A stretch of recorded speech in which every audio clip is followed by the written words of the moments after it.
Bienvenue à cette démonstration de la future plateforme e-procurement. Il s'agit d'une démonstration pour entreprise, ce qui veut dire qu'on va vous montrer des fonctionnalités qui sont pertinentes pour des utilisateurs de type entreprise, notamment tout d'abord comment s'enregistrer sur la plateforme, comment créer un compte personnel et comment ensuite créer à l'intérieur de ce compte une entreprise et une carte visite. Ensuite, nous allons voir comment rechercher des avis de marché dans le bulletin des adjudications et comment on peut sauvegarder ces profils de recherche pour être averti automatiquement par mail, s'il y a de nouveaux marchés intéressants, qui répondent à vos critères de recherche. Ensuite, nous allons, découvrir le processus de la soumission d'une offre, donc comment se déroule la soumission d'une offre. On va parler des favoris, donc la fonctionnalité qui vous permet de sauvegarder des marchés ou des publications comme favoris. Et finalement, on va découvrir comment répondre à une invitation à soumissionner. Donc si jamais on reçoit une invitation de la part d'un adjudicateur, comment faut-il accéder à cette invitation et soumettre une offre.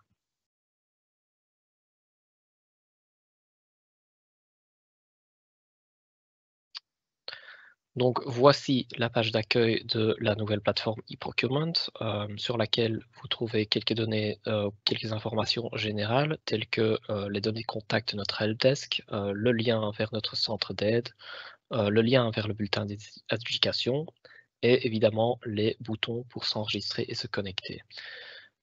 Comme j'ai dit, il s'agit d'une, démonstration pour entreprise, donc ici on va cliquer sur le bouton «Continuer en tant que fournisseur». On arrive ensuite sur un écran, de connexion où le système nous demande de fournir notre adresse email qui est notre identifiant et le mot de passe. Mais comme on n'a pas encore de compte, on va d'abord s'enregistrer. Pour cela, on clique ici sur le lien enregistrement à côté de nouvel utilisateur.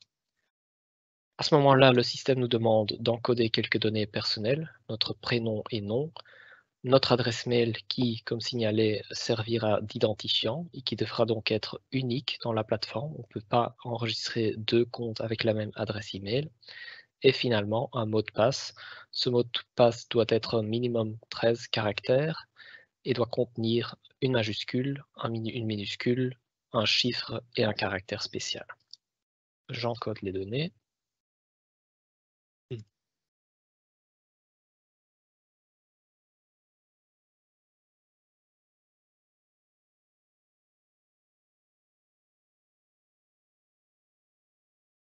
Je confirme encore une fois le mot de passe et je clique sur enregistrement.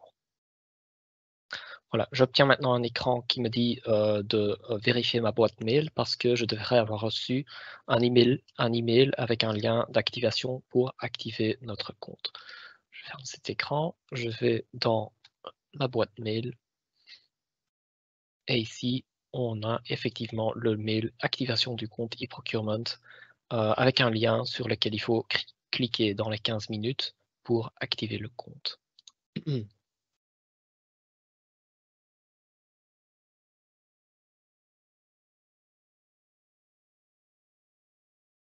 Donc maintenant, on est redirigé vers la plateforme où on peut encore compléter quelques données optionnelles telles que notre prénom préféré, si celui-ci serait différent de notre prénom officiel. On peut aussi donner un numéro de téléphone, mais c'est pas obligatoire. Et évidemment, on nous demande de choisir ou de sélectionner notre langue de préférence, qui est français. Finalement, il faut encore approuver les dernières conditions générales qu'on peut consulter en cliquant sur le lien, mais il suffit de cocher la case et de confirmer. Et nous voilà connectés comme ou avec notre compte entreprise. On arrive sur un écran qui nous invite immédiatement à enregistrer une entreprise. Donc jusqu'ici, on a créé notre compte personnel.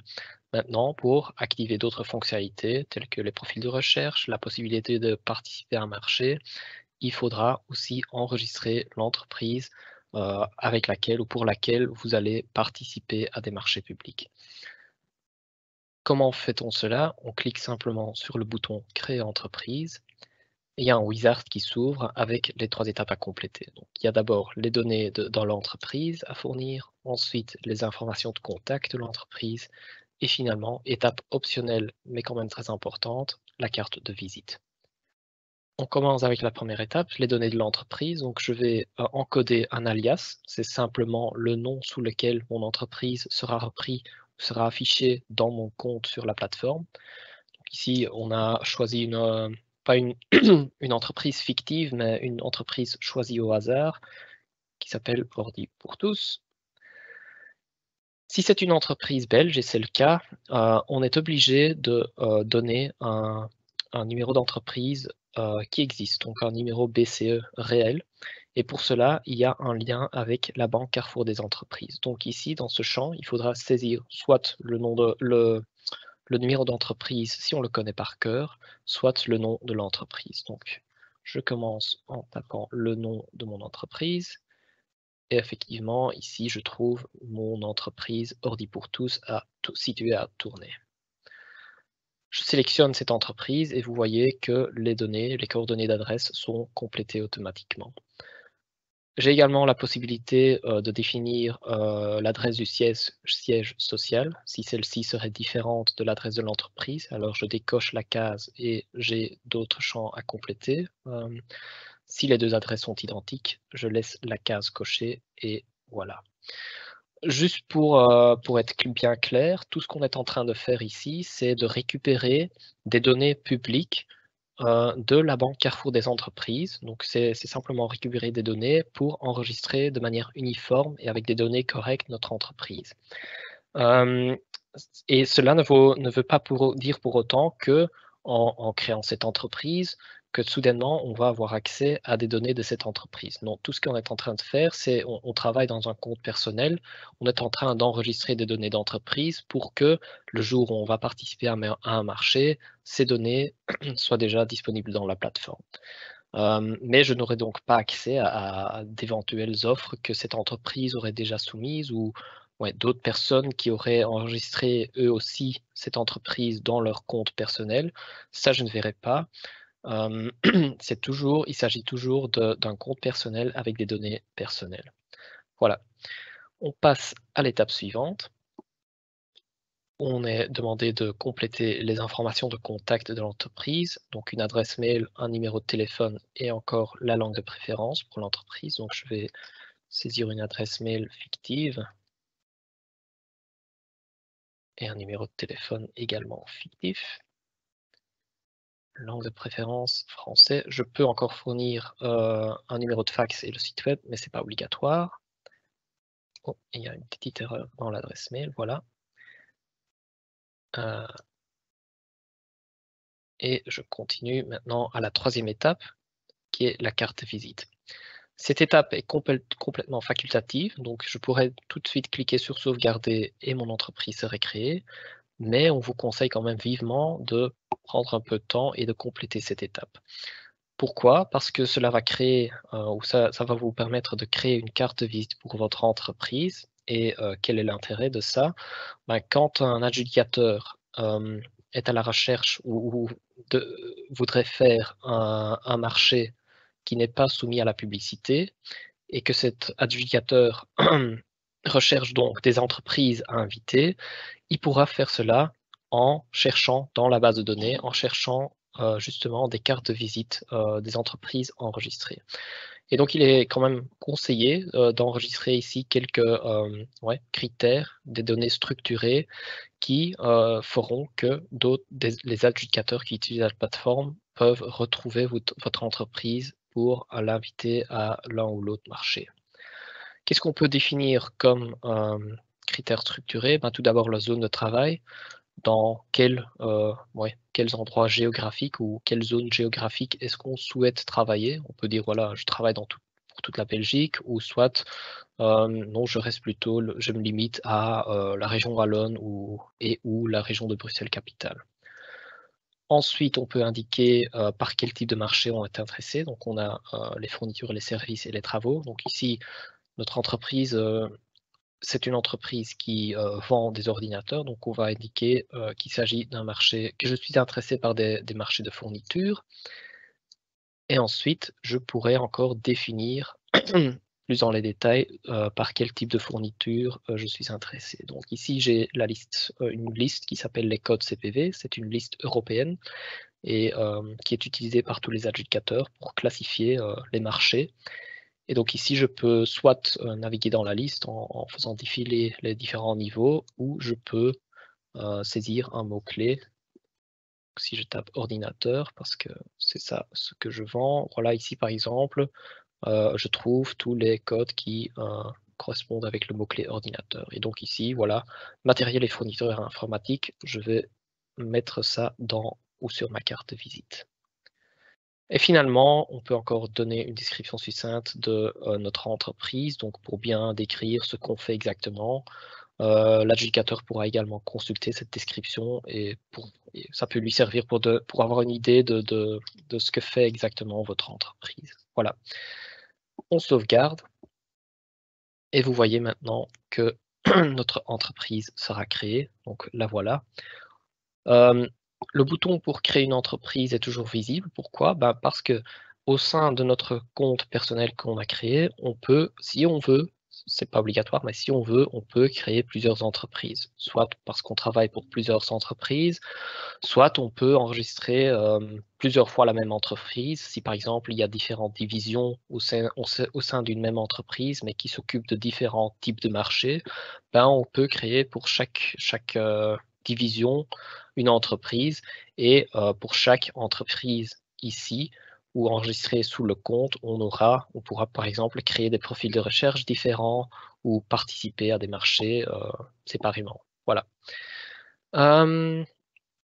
Quand on clique sur notre entreprise, tous les détails qu'on vient d'encoder, toutes les données qu'on vient d'encoder sont affichées, et on a évidemment encore la possibilité de les modifier. Donc en cliquant sur les 3 petits points, on peut activer le mode édition et, si besoin en est, changer ces données. Maintenant qu'on a créé une entreprise, on est prêt pour accéder aux autres fonctionnalités de la plateforme, notamment la recherche des avis de marché dans le bulletin des adjudications. Donc le bulletin des adjudications, on le trouve ici, en haut de page, dans cette barre. On clique sur BDA et on arrive sur le bulletin des adjudications, donc où vous allez trouver tous les avis de marché, tous les avis publiés. Je fais le tour de la page, donc qu'est-ce qu'on trouve sur cette page? Tout d'abord, une barre de recherche où on peut saisir des mots-clés.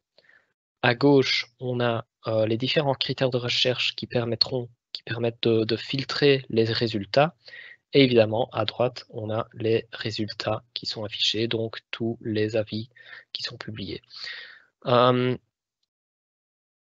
Pour la barre de recherche, donc, on peut y saisir des mots-clés de la publication, par exemple des mots-clés qui apparaissent dans le titre ou dans la description, mais aussi des mots-clés qui figurent dans d'autres éléments de la publication. Par exemple, si je tape ici le mot logiciel, vous allez voir que la liste des résultats se met à jour.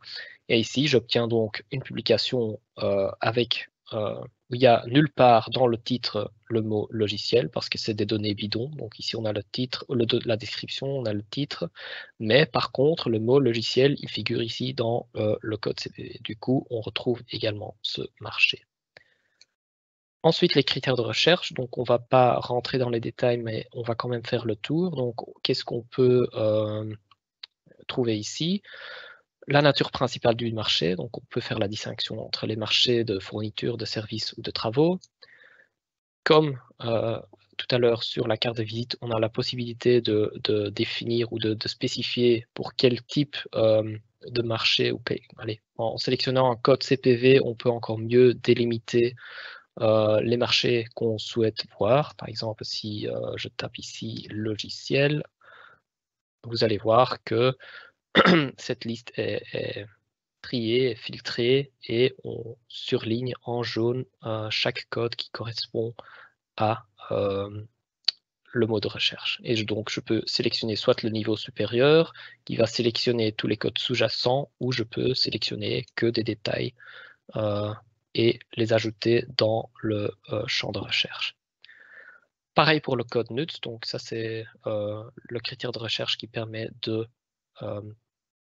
spécifier le lieu d'exécution du marché. Donc si on souhaite voir uniquement des marchés à réaliser en région wallonne, on peut faire ça comme ça, ou on peut encore faire défiler les niveaux sous-jacents et encore plus spécifiés. Bien sûr, plus vous mettez des critères, moins vous obtiendrez des résultats, donc il faut quand même être prudent avec tout cela. Langue de publication, donc là on peut filtrer sur les différentes langues de publication des avis de marché. Notre plateforme permet de publier en 4 langues. On peut filtrer sur la valeur estimée de marché. On a quelques critères de recherche relatives aux dates, donc la date d'envoi et la date de publication. Il peut y avoir un petit décalage entre les deux pour les publications, ou notamment pour les publications européennes. La date limite de soumission aussi, donc on peut, quand on clique dans ce genre de champ, il y a un petit calendrier qui s'ouvre qui permet de définir une plage de date, une intervalle. Donc si on sait que voilà, la date limite de soumission se trouve quelque part entre le 15 juin et le 30 juin, on peut cliquer sur ces deux dates pour définir l'intervalle dans laquelle on veut chercher. Ensuite, le champ organisation. Donc là, quand on clique dedans, il y a l'arborescence ou des organisations enregistrées qui s'ouvrent. Évidemment, les organisations sont classées, sont triées. D'abord, par un niveau de pouvoir. Donc, on fait la distinction entre le niveau international, fédéral, région, communauté et autres. Et puis, en dessous, on a des types de pouvoir, par exemple les services publics, les entreprises publiques. Et si on descend encore d'un niveau, on voit qu'il y a les différentes organisations. Par exemple, ici, vous voyez tous les SPF. Et donc, si on dit, soit on peut dire, je veux voir tout ce qui a été publié par le fédéral, on peut dire, non, je ne souhaite voir ce qui a été publié par les services publics et les ministères, ou on peut même limiter la recherche à une organisation spécifique, telle que le SPF BOSA, ou même encore une organisation, une sous-organisation, un service spécifique au sein d'une organisation, par exemple la DG Transformation Digitale. Voilà. Ensuite, il y a encore quelques critères de recherche plus spécialisés, ou pour les gens qui se connaissent un peu mieux en marché public. On peut définir une technique d'achat spécial. Donc ça, c'est pour rechercher des publications qui vont lancer un marché ou une technique qui vont appliquer une technique d'achat spéciale, telle que l'accord cadre, le système d'acquisition dynamique ou le système de qualification. On peut filtrer sur le type de procédure, si on connaît la procédure spécifique qui a été appliquée par l'adjudicateur. Et finalement, très intéressant quand même, c'est le type d'avis. Donc ici, on peut faire le tri entre les avis de planification, de compétition et d'attribution. Quelle est la différence? Donc les avis de planification, ça c'est les avis de type pré-information. Donc c'est des avis dans lesquels l'adjudicateur indique qu'il a l'intention de lancer un marché au cours de l'année qui suit. Les avis de compétition, ça c'est les avis qui sont ou qui constituent vraiment un appel à la concurrence, donc pour lesquels vous êtes invité à remettre une demande de participation ou une offre. Et finalement, on a les avis d'attribution, donc c'est très clair, c'est les avis dans lesquels un marché est attribué à une ou plusieurs entreprises. Donc ici, on peut faire le tri. Ça, c'est pour ce qui est des critères de recherche. Et puis à droite, on a évidemment les résultats, donc qui se mettent à jour au fur et à mesure qu'on complète qu'on ajoute des critères de recherche ou qu'on ajoute des mots-clés.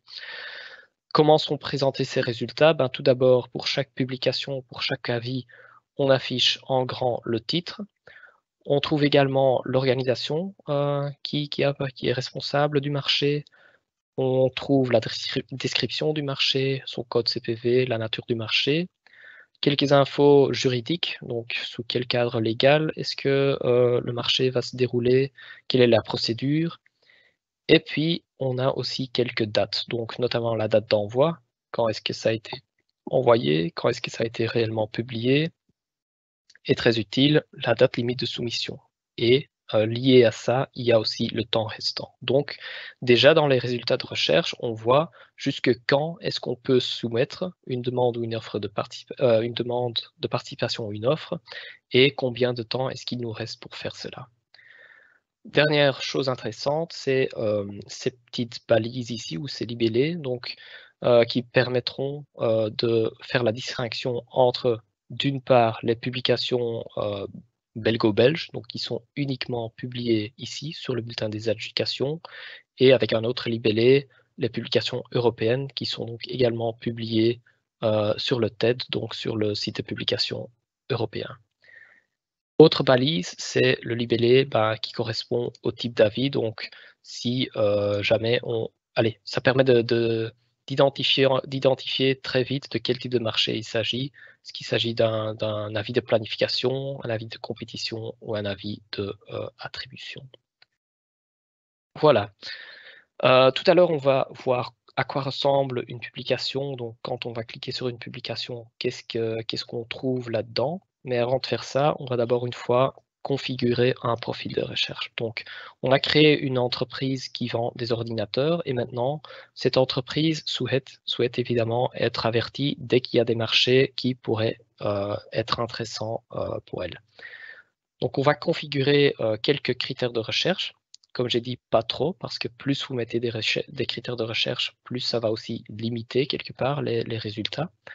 Et donc ici, on va mettre ou indiquer la nature principale. On est intéressé par des marchés de fourniture et en donnant quelques codes CPV, on va définir le type de fourniture ou de marché de fourniture qui nous intéresse. C'est notamment des marchés pour, prenons un code pas trop détaillé, livraison de matériel et fourniture informatique. Voilà, on va sélectionner ce code principal. Il va prendre en compte automatiquement tous les codes sous-jacents. Je vais ajouter ça à la recherche et voilà. Et finalement, tous les autres critères, c'est peut-être trop détaillé pour mon profil de recherche, mais je vais ici indiquer que je souhaite avoir des notifications que pour les marchés en phase de compétition, donc pour les avis pour lesquels je peux vraiment soumettre une demande de participation ou une offre. Donc je coche compétition. Et donc vous voyez déjà ici à droite qu'on a plein de résultats qui correspondent aux critères de recherche définis. Si ces résultats de recherche semblent intéressants, ce serait une bonne idée comme j'ai dit, de sauvegarder ces critères de recherche. Et comment est-ce qu'on fait ça? Simplement en cliquant sur sauvegarder la recherche. Le site nous demande, ou le système nous demande ensuite de donner un nom. Donc c'est juste à titre indicatif, c'est pour pouvoir identifier les différents profils de recherche l'un de l'autre. Donc ici, je vais dire, voilà, c'est pour les ordinateurs. Et par défaut, le système va proposer d'activer la notification pour ce profil. Donc, pour que vous receviez des emails dès qu'il y a des marchés qui correspondent à vos critères de recherche. Je sauvegarde et j'obtiens le message comme quoi mon profil de recherche a été sauvegardé. Où est-ce qu'on trouve ce profil de recherche? Ici, dans le menu à gauche, on clique sur profil de recherche et on voit le profil de recherche sauvegardé. Qu'est-ce qu'on peut faire ici? On peut visualiser les critères qu'on a sauvegardés dans ce profil, ou on peut aussi lancer une recherche live sur la plateforme. Donc, quand on clique sur ce bouton, vous voyez que les critères sont remplis automatiquement et que j'obtiens les résultats. On peut activer ou désactiver des notifications par email pour chaque profil individuel. Donc ça, c'est en cliquant sur la petite cloche ici. Soit on peut activer ou désactiver les notifications de manière globale pour tous ces profils de recherche en utilisant le petit switch ici en haut de page. Pour le reste, on peut encore modifier le nom de notre profil de recherche. Ça n'a évidemment pas d'impact sur les résultats. On peut supprimer un profil de recherche et on peut gérer les destinataires. Ça veut dire que pour chaque profil de recherche qu'on sauvegarde, on peut ajouter jusque 5 destinataires supplémentaires. Par exemple, si on souhaite que, voilà, pour ce profil de recherche, il faut que les résultats soient également envoyés à mes collègues X et Y. Et pour cet autre profil de recherche, il faut que ça soit également envoyé à mon collègue Z. Tout cela est possible. Voilà. Je retourne maintenant dans le bulletin des adjudications en lançant ma recherche à partir de mon profil sauvegardé et je vais maintenant une fois ouvrir, accéder à une publication. Ici, ça me semble un marché intéressant, donc je clique dessus. Qu'est-ce qu'on trouve à l'intérieur d'une publication? Donc on a tout d'abord des données plus détaillées sur l'objet du marché, donc qui a publié le marché, titre, description et ainsi de suite. On trouve quelques données par rapport à la publication même, par exemple, est-ce que ça a été publié au niveau européen ou pas? Euh, Très intéressant, c'est la carte avec les échéances. Donc ici, je vois la date limite de soumission, jusque quand est-ce que je peux déposer une offre ou une demande de participation. Et vu que l'acheteur ou l'adjudicateur a activé un forum pour les questions et les réponses, on affiche ici également l'intervalle pendant lequel vous pouvez justement poster, ajouter des questions sur ce forum. Donc entre le 1er juin et le 4 juillet, je peux poster des questions sur le forum. Finalement, il y a aussi quelques données juridiques qui sont reprises ici. Ensuite, on a les différentes rubriques de la publication, donc on fait le tour. Sous avis, on va retrouver l'avis de marché, donc l'avis, le formulaire standard européen tel qu'il a été complété par l'adjudicateur. Je peux télécharger ces avis sous format PDF en cliquant sur ce bouton. Historique du marché est une page qui va justement offrir une historique du marché, donc par exemple de toutes les publications qui auraient déjà été faites pour ce marché. Donc, mettons qu'on est en train de consulter un avis d'attribution, ben alors on va trouver ici le lien vers l'avis de marché original. Ou vice-versa, si on est en train de consulter un avis de marché, mais que le marché a déjà été attribué, ben alors on trouvera ici le lien vers l'avis d'attribution. Donc ça nous permet vraiment de voir tout ce qui a été publié pour un marché donné. Dans la rubrique lots, on retrouve les différents lots qui sont utilisés pour ce marché. Donc, dans ce cas, il y a 3 lots. On voit aussi le titre et on voit que chacun des lots est toujours actif. Ça veut dire qu'on peut encore participer à chacun des lots. Si l'acheteur, pour l'une raison ou l'autre, aurait déjà dû arrêter un des lots, ben, le lot aurait un statut différent. Documents. Là, on retrouve évidemment les documents de marché qui ont été publiés par l'adjudicateur.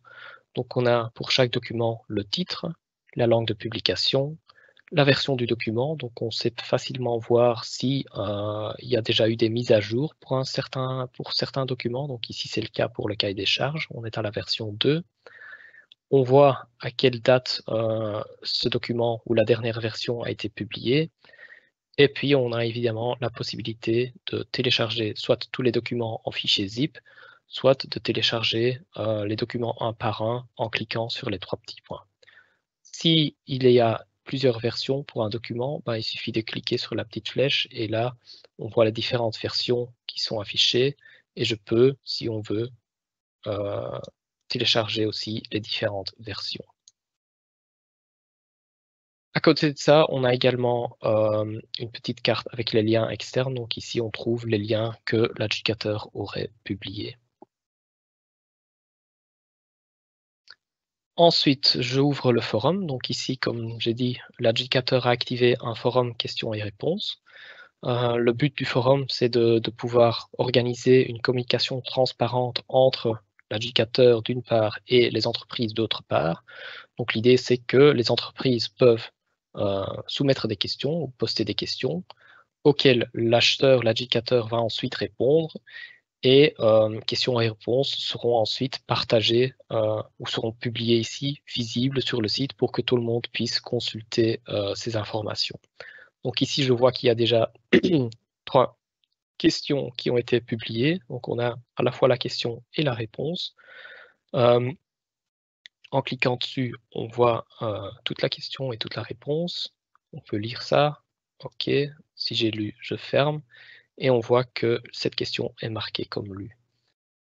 Je peux également ajouter moi-même une question. Donc, par exemple, ici, question sur le formulaire d'offre. Je n'ai pas complété tout le texte. Je crée la question.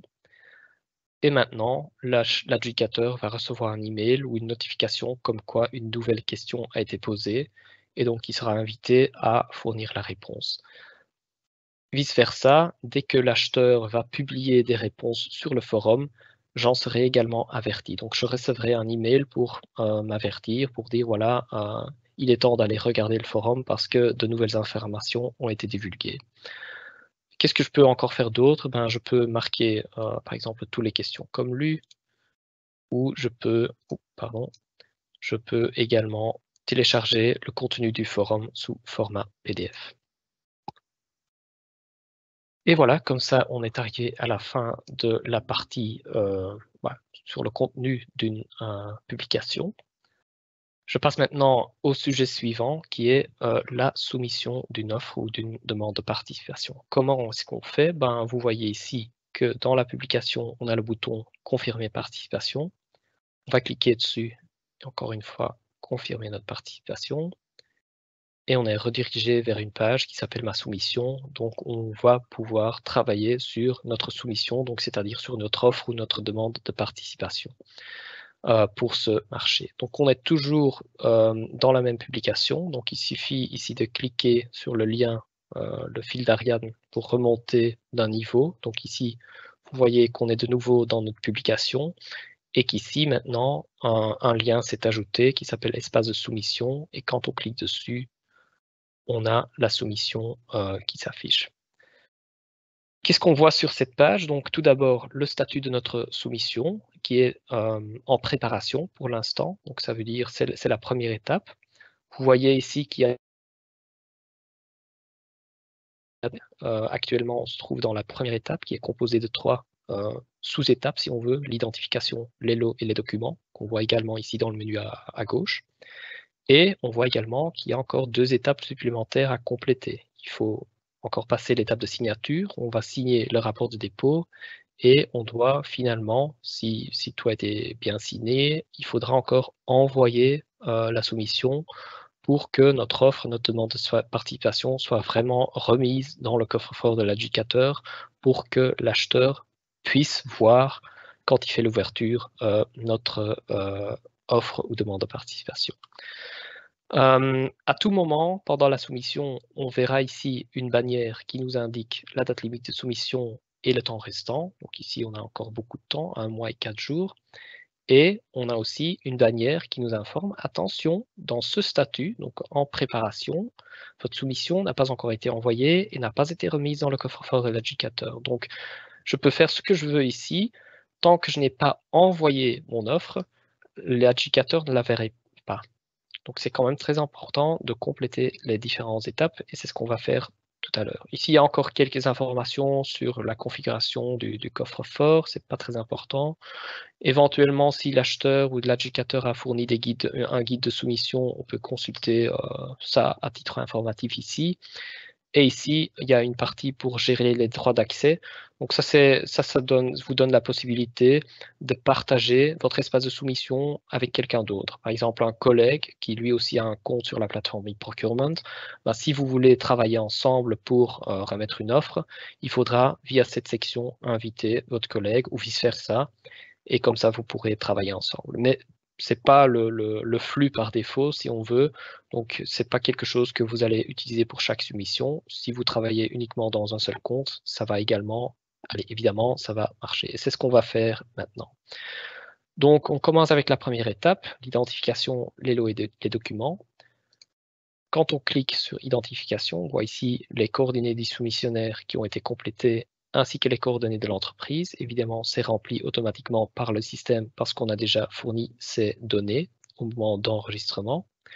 On peut toujours changer les données ou compléter les données si on veut. Donc, en cliquant sur les 3 petits points, on peut activer le mode édition. Mais ici, tout a l'air d'être complet, donc je ne vais rien changer. On passe à l'étape suivante qui est les lots. Donc ici, on va indiquer, on a vu qu'il y avait 3 lots dans le dossier. Donc on va indiquer ici pour quel lot on va participer. Pour un seul lot, pour plusieurs lots ou pour tous les lots. Voilà, je vais participer pour tous les lots. Je passe à l'étape suivante, enfin, qui est toujours la même étape en fait, parce qu'on est toujours en préparation. Et donc ici, on pourra ajouter les documents qu'on souhaite soumettre. On clique sur Ajouter document. Et sur notre PC, donc sur le disque dur de notre PC, on pourra sélectionner les fichiers qu'on souhaite remettre dans le coffre-fort. Donc je vais sélectionner le formulaire d'offre. J'ai encore un autre fichier offre à remettre et puis un fichier zip avec la proposition technique. Donc je peux sélectionner plusieurs fichiers en même temps. Il y a pour l'instant pas de limite au niveau de la taille des fichiers. Donc voilà, il y a le titre qui est complété automatiquement, qui est copié, qui copie le nom du fichier. Vous pouvez changer ça, mais ce n'est pas obligatoire. Et quand tous vos fichiers sont là, vous cliquez sur sauvegarder. Et voilà, ils apparaissent dans la liste. Tant qu'on est dans le statut en préparation, on peut encore changer les documents. Donc on peut dire, voilà, je me suis trompé, ce n'est pas la bonne version de l'offre que j'ai chargée ici. Je vais sélectionner ce document, je vais le supprimer et je vais ajouter maintenant la version correcte, la nouvelle version si on veut. Voilà. Hop. Et donc ici, je peux compléter ces 3 étapes, sous-étapes dans l'ordre que je veux. Tant que je suis en préparation, je peux changer toutes les données. Maintenant, on va passer à l'étape suivante, qui est l'étape de signature. Donc pour cela, on va utiliser le bouton Finaliser. Donc on va finaliser notre offre et on va demander au système ou à la plateforme de générer un rapport de dépôt. Je clique sur Finaliser, je confirme. Et donc maintenant, vous voyez qu'on est arrivé dans l'étape signature et que les étapes précédentes sont toujours là, mais qui sont quelque part verrouillées. On n'a plus la possibilité de changer ces données, on n'a plus la possibilité de changer les lots auxquels on participe et on ne peut plus ajouter ni effacer des documents. Pourquoi? Parce que tout ce qu'on a fait, ça a été enregistré dans le rapport de dépôt. Qu'est-ce que le rapport de dépôt? C'est un fichier PDF qui représente simplement notre soumission. Donc on a les données de l'acheteur, de l'adjudicateur, les données de notre entreprise, quelques données de configuration du coffre-fort. Et sur les pages suivantes, donc on a les informations sur les lots pour lesquels on va soumettre et les informations détaillées de chaque document qu'on a soumis. Je reviens en arrière, donc ici je peux télécharger la version originale du rapport des dépôts. L'idée maintenant, c'est qu'on va signer de manière numérique ce rapport de dépôt. Il y a 2 options pour faire cela. Soit on signe, on utilise le flux intégré, et je pense que la plupart des entreprises belges vont utiliser ce flux, qui est le flux pour signer avec une carte d'identité belge. Soit on utilise le flux externe, ça veut dire qu'on va d'abord télécharger la version originale du rapport de dépôt, qu'on va signer cette version en dehors de la plateforme, donc avec un logiciel tiers si on veut, par exemple Adobe Reader, et qu'après qu'on va cliquer ici pour importer ou télécharger dans la plateforme la version signée du rapport de dépôt. Ça, c'est une piste. Évidemment, ici, on va utiliser la piste intégrée, c'est-à-dire la signature avec EID. Donc, je clique sur le bouton. Je suis redirigé vers la plateforme de signature qui est également gérée par le SPF BOSA. Et donc, vous voyez ici que le rapport de dépôt est affiché avec la possibilité de signer. Évidemment, pour cela, il faut un lecteur de carte branché au PC et il faut que j'insère ma carte d'identité. Donc, c'est ce que je fais maintenant. Voilà, il a détecté ma carte et maintenant je peux cliquer sur signer, encoder le code PIN de ma carte et cliquer sur signer.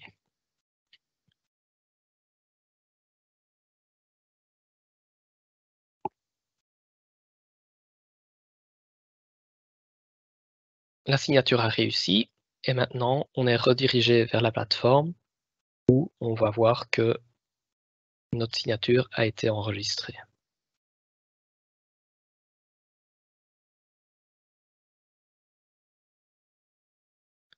Donc vous voyez ici qu'une signature de type EID a été enregistrée. Quel est le nom du signataire? C'est moi. À quel moment est-ce que j'ai signé? Il s'agit d'une signature qualifiée dont la validation a réussi. Et donc je peux ici, si on veut, télécharger la version signée. Si plusieurs personnes doivent signer, cela est possible. Donc, tant qu'on reste dans ce statut en attente d'envoi, donc dans l'étape 2 signature, quelqu'un d'autre peut arriver, mettre sa carte d'identité dans le lecteur et faire le même processus pour ajouter sa signature. Ou, comme j'ai dit, si on partage son espace de soumission, hein, donc tout au début, on a ici géré les droits d'accès. Si on a donné accès à quelqu'un d'autre pour qu'il ou elle puisse également travailler sur cette soumission, bah, cette personne pourra de son côté également signer le rapport de dépôt, soit avec la méthode EID, soit en important une copie signée en dehors de la plateforme. On a ici le message qui nous informe toujours que notre offre n'a pas encore été déposée dans le coffre-fort. Donc, c'est très important de passer à la dernière étape qui est l'envoi. Pour cela, donc une fois qu'on a tout complété, que toutes les signatures ont été enregistrées, on va cliquer sur Envoyer.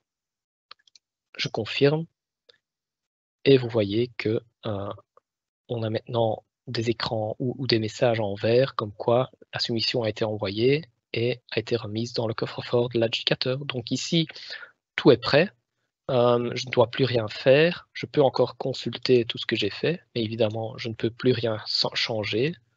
Je ne peux plus non plus signer le rapport de dépôt parce que tout était envoyé. Si jamais je veux encore changer quelque chose, évidemment, c'est possible. Donc, tant que la date limite de soumission n'est pas atteinte, je peux encore annuler ma participation, revenir en arrière, revenir en statut en préparation et repasser les différentes étapes pour remettre une version corrigée de mon offre ou de ma demande de participation. Voilà, jusque-là, la partie soumission. Maintenant, il nous reste encore à dire un mot sur les favoris. Donc, qu'est-ce que c'est? Donc, le système vous offre la possibilité de sauvegarder certaines publications ou des marchés, si on veut, des dossiers, dans une liste, si ces marchés vous intéressent. Donc, il suffit de cliquer ici sur Mes dossiers pour arriver à cette liste. Et on voit que le dossier auquel on participe est déjà repris ici sur cette liste. Comment ça se fait alors qu'on n'a pas cliqué sur le bouton Ajouter aux favoris? Par le simple fait de soit on a posé une question sur le forum, donc il y a ça, et aussi le fait évidemment qu'on a confirmé notre participation, qu'on a remis une offre. On voit, allez, ce sont des triggers pour la plateforme pour automatiquement ajouter un dossier à cette liste. Et donc, quand vous revenez la prochaine fois sur la plateforme, il suffit d'aller directement dans Mes dossiers pour retrouver les dossiers qui vous intéressent. Donc, il y a des dossiers qui sont ajoutés automatiquement. Ensuite, vous avez également la possibilité, si on rentre dans le BDA, de prendre n'importe quelle publication qui vous intéresse. Par exemple, ici, on a une autre pour des fournitures de PC. Et donc, je peux dire, voilà, ajouter aux favoris. J'ai un message qui me confirme que l'ajout a été fait. Et quand je vais dans mes dossiers, vous voyez maintenant que ce dossier a également été ajouté. Quel est l'intérêt en plus de cette page? Cette page vous permet également de gérer les notifications. Donc pour chaque dossier, pour chaque marché qui se trouve sur cette page, par défaut, on va activer les notifications. Donc ça veut dire quand, par exemple, l'acheteur va publier un avis rectificatif ou quand l'acheteur va publier une réponse sur le forum, si pour ce marché, les notifications, si ce dossier se trouve sur votre liste avec les notifications activées, vous allez être averti par mail. Si à un moment donné, vous dites, OK, je veux garder le dossier sur ma liste, mais je ne veux pas plus forcément recevoir des notifications, on peut très facilement désactiver les notifications. Et comme ça, on ne recevra plus de notifications pour ce marché. Pareil, on peut aussi, donc c'est une liste en deux niveaux si on veut. On a la liste Mes dossiers et sur cette liste, on fait encore la différence entre les dossiers favoris et les dossiers standards si on veut. Quel est l'intérêt? On peut facilement utiliser ce petit switch pour afficher que les dossiers favoris. Et on peut également dire, voilà, ça c'est un dossier auquel je participe, donc je vais l'ajouter à mes favoris, alors que l'autre, c'est pas forcément un favori, mais je vais quand même le garder sur ma liste. Donc je vais retirer des favoris, il va rester sur la liste, mais vous voyez maintenant que le statut a été inversé. Donc si j'active l'affichage des favoris, je n'ai plus que le dossier auquel je participe. D'ailleurs, on peut ouvrir le niveau sous-jacent. Donc ici, on a le niveau du dossier ou du marché, si on veut. Et en dessous, on a les publications qui ont été réalisées pour ce marché. Pour l'instant, il n'y en a qu'un. Et on voit que c'est un marché auquel on participe parce qu'on a ici le statut de notre soumission, avec également date limite de soumission, temps restant et ainsi de suite. Si un dossier ou un marché nous intéresse plus du tout et qu'on veut l'effacer de notre liste, on peut aussi faire ça en cliquant sur supprimer de mes dossiers, ce qui va évidemment aussi désactiver automatiquement les notifications. Ça c'est clair, je confirme et voilà, le dossier n'est plus là.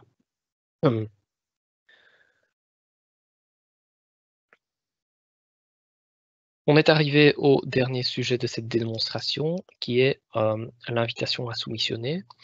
Donc, qu'est-ce qu'on doit faire le jour où on reçoit une invitation de la part d'un agitateur pour remettre une offre? À quoi ça ressemble? Comment faut-il ouvrir, accéder à cette invitation et ainsi de suite? C'est ce qu'on va vous montrer maintenant. Donc, je switch de nouveau dans ma boîte mail que je vais rafraîchir. Et donc, vous voyez ici qu'il y a un email qui nous a été envoyé qui s'appelle e-procurement invitation à soumissionner. Un email qui nous explique, voilà, l'organisation eProc Sandbox One, organisation fictive évidemment, nous invite à consulter une invitation dans le dossier ou pour le marché Intel. Il s'agit d'une invitation pour l'organisation ou pour l'entreprise Ordi pour tous. C'est l'entreprise qu'on avait enregistrée, c'est bien.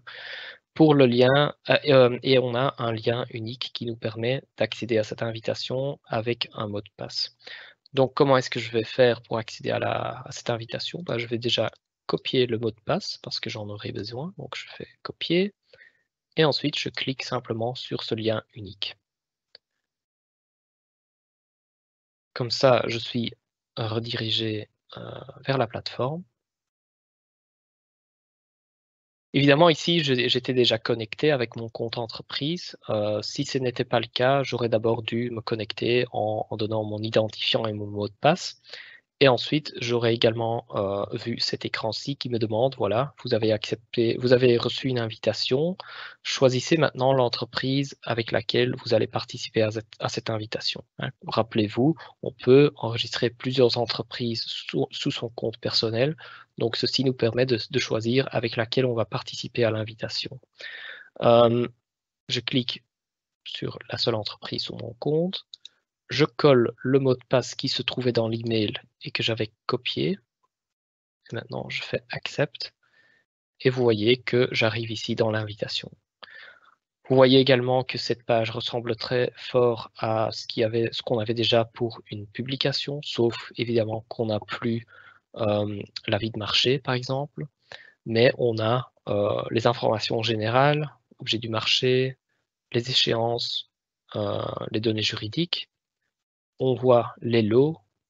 Dans ce cas, il n'y a qu'un seul lot pour cette invitation.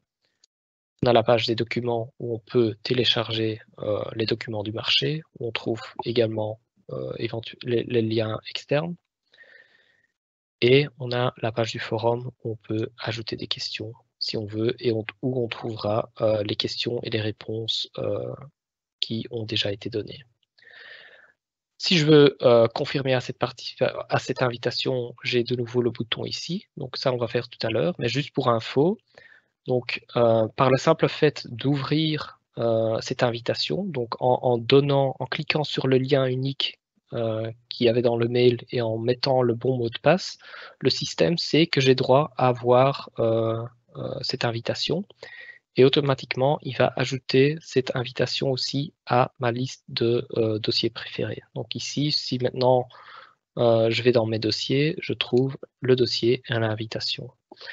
Donc la prochaine fois que vous vous connectez à la plateforme, vous n'aurez plus besoin du mail de l'invitation. Il suffit simplement d'aller dans mes dossiers et ici, je peux cliquer sur l'invitation et voilà. Le processus de remise d'une offre est identique à celui pour une publication, donc c'est-à-dire qu'on va confirmer notre participation. Et puis, on a de nouveau les mêmes écrans et les mêmes étapes. Donc, on commence en préparation. Dans cette étape, on peut éditer les coordonnées du soumissionnaire, les coordonnées de l'entreprise. Ici, je vais devoir ajouter le numéro de téléphone parce qu'il manque. Sauvegarde.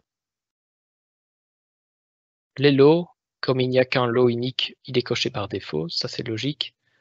Les documents, de nouveau, je peux ajouter des documents, mon offre, formulaire d'offre, disposition technique.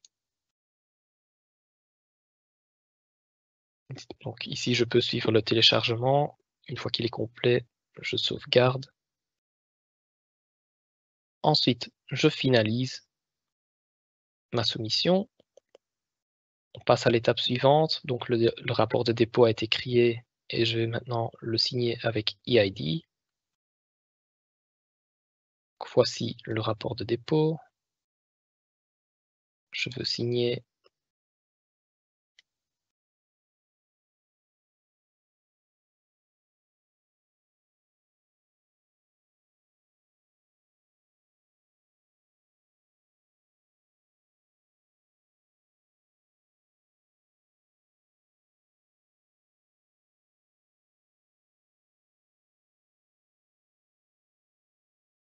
De nouveau, on est redirigé vers la plateforme où la signature où le fichier signé sera enregistré.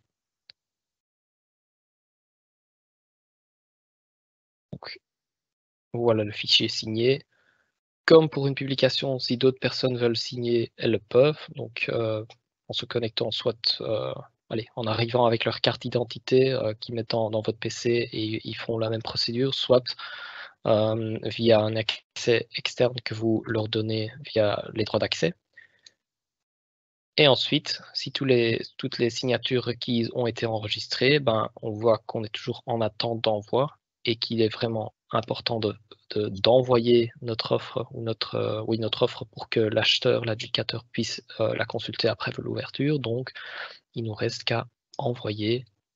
Je confirme. Ici, il y a un petit avertissement comme quoi, évidemment, on ne sait pas vérifier si la personne qui a signé est vraiment et vraiment le droit de signer, si c'est vraiment le mandataire ou les mandataires nécessaires. Donc ça, c'est à vous de faire attention à cela. Mais je confirme. Et voilà, mon offre, ma soumission a été envoyée. Et il ne me reste plus rien à faire. On est arrivé à la fin de cette démonstration pour entreprise de la future plateforme e-procurement. Je vous remercie pour votre attention.